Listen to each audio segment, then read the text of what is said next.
رب العالمين، والصلاة والسلام على سيد المرسلين محمد وعلى آله وأصحابه أجمعين.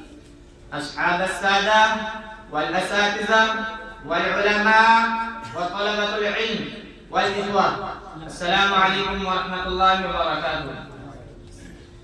إني أريد أن ألقي أمامكم خطبة وجيزة عن الشريعة الإسلامية.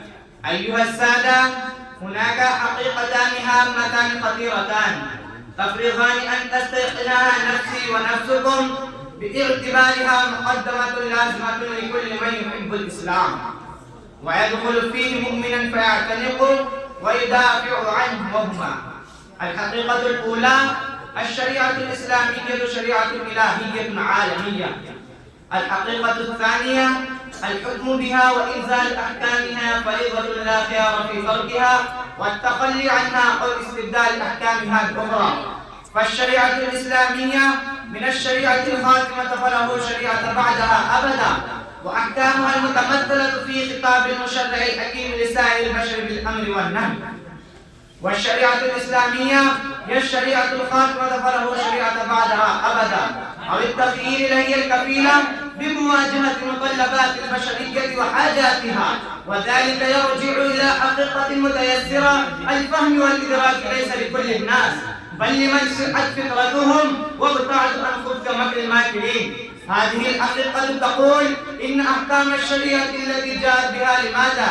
دون تفكير كثير جاءت لحفظ الدين والعقل والنسل والنفس والمال، لأنها من عند الله، ومن ثم فهي كاملة بعيدة كل البعد عن النقص والقصور، ويكفيها حسنا وكمالا أنها من عند الله عالم الغيب والشهادة، وهو سبحانه أحكم الحاكمين وأعلم العالمين، وعلمه سبحانه أحاط بكل شيء بوجوده المصالح جميعا دقيقها وجليلها. ولما كانت شريعتنا شريعة خاتمة إذ لم تكن لهذا الشعب أو ذاك فحسب، ولا لهذه الأمة أو تلك فحسب، ولا لهذا الجنس ولا لهذا النوع، بل هي للناس كافة للعالمين، إذ هي عالمية ظاهرة من خلال كتاب الله من غير إجهاد للفكر ولا اجتهاد.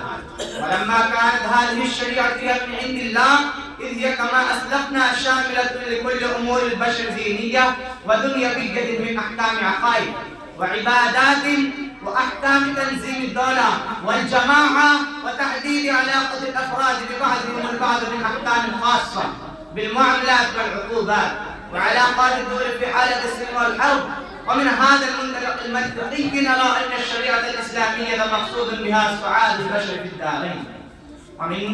ومن هنا فالمنطق يقول بوجوب اعتبارها وحدة لا تقبل التجزئة وجملة لا تسمع بالانفصام، ووجوب إقامتها أي إقامة أحكامها بشكل حتمي ضروري، لأنها من عند الله الذي أراد لنا السعادة في هذا الدار الفانية، وبتوفيق وهدى منه، والله يرعاكم، والسلام عليكم ورحمة الله.